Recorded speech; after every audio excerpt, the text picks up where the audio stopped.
My name is Linda Godwin. I am a Navy native of Missouri. I grew up outside of Jackson, Missouri. Got all of my education in Missouri, Southeast Missouri State, in physics and math, and then PhD in physics at the University of Missouri. Then I went to work for NASA for 30 years in Houston, Texas. For 25 out of those 30 years, I was in the astronaut program. That career at NASA enabled me to be able to come back to University of Missouri, where I'm now a professor in the Department of Physics and Astronomy, getting to bring some of that experience back to the students here that I work with.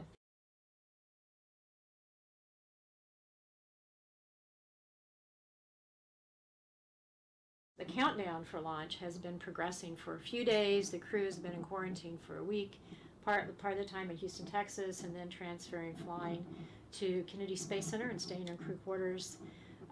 There's an official wake-up in the crew quarters there, and the crew will have probably sleep shifted a little bit so that their circadian rhythm is in sync with whatever the mission requirements are. There are early morning weather briefings or status briefings on whether anything has changed in the vehicle status. There's breakfast.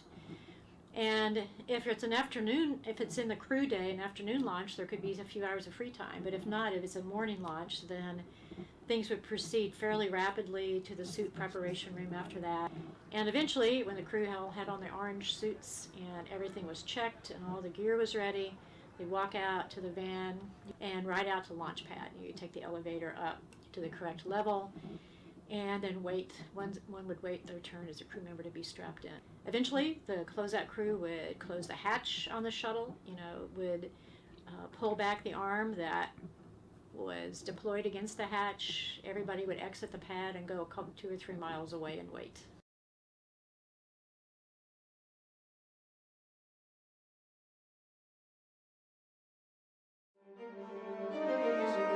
T-minus 20 seconds.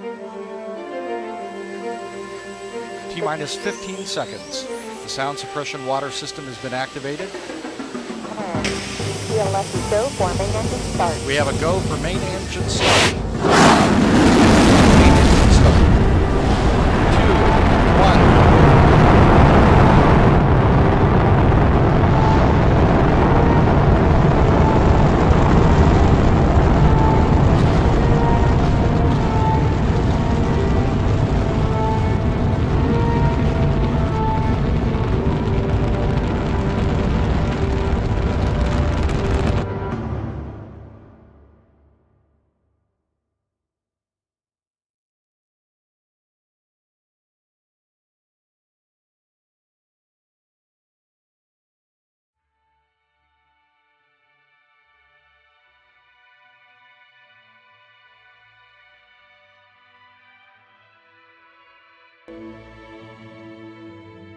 Getting up to the flight deck and looking out the overhead windows, which were usually pointed toward the ground at that point, and just seeing Earth for the first time. I mean, that was one of the most awesome things.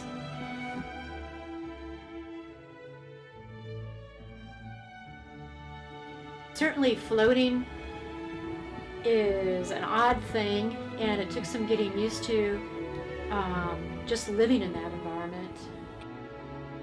Since the effects of gravity here are not felt, there doesn't seem to be an up and a down, but the fact the shuttle has things that have labels and letters, and we've seen it in simulators, I found that our brains want an up and a down.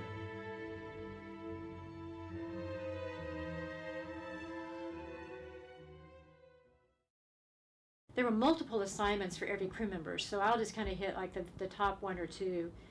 On my first flight, I was designated the lead robotic arm operator. Using the robotic arm, that was my job, to move it around, grapple it, carefully move it up, position it above the shuttle while we did certain checkouts. I had to fix an antenna and do some things. I had 2 crewmates to fix a high gain antenna that was snagged, and then at the end, to open the snares, and as the shuttle carefully backed away, we left that craft in orbit for 9 years, looking at high energy electromagnetic radiation coming from all galaxies and inside our own and everything else. But my second flight was an Earth science mission. We had an imaging radar, microwave size radiation.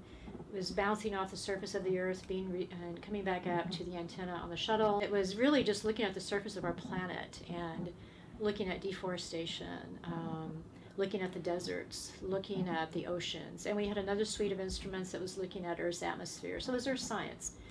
My third flight, our primary goal was to dock with the Mir space station, and we brought a NASA crew member up to spend several months on board. So that was the primary objective of the mission, but another major objective is we had a small science laboratory in the back full of experiments from the European Space Agency. And I was one of the 2 crew members that we spent many hours back there working in that small module, working on those experiments. And my last flight to the International Space Station, it was we took up 3 new crew members. We brought 3 crew members home. We took up a lot of supplies, science, other resources for the crew that was there. I was the load master, I guess I'd call it, for that flight, in charge of making sure everything got unloaded, checked off. And I got to use a robotic arm on this one again too, to transfer that from the shuttle and attach it to the space station. And then we opened the hatch and we unloaded it, and we had to reload it with things that were coming home with us. And it really mattered where we put everything, because the whole center of gravity on the shuttle coming back affects its landing. So load master on that. Also did a spacewalk on the last couple of flights. So those are just some of the highlights.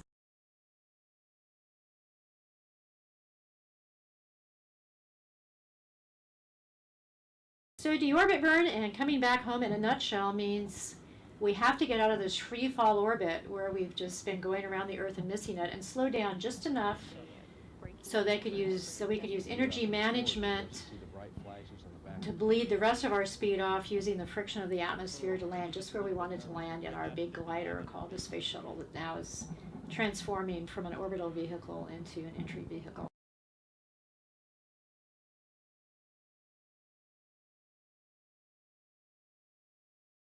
Mars, is in the sights and it's on somebody's schedule. That will be a huge challenge. While technically we could do it, there are a lot of challenges. And it's the price tag, frankly, and the politics that really make that one kind of maybe a tough one to get on the schedule. But I think we will do it. I don't know if I'll see it, but I hope I do. The shuttle missions, along with the other space programs, and certainly Apollo, going to the moon before that, I think it gave people something to dream for, hope for. It's an optimistic, endeavor. I think it makes people think about the future in very positive ways, that we can do this, and that we keep improving our technology, we keep improving what we can do.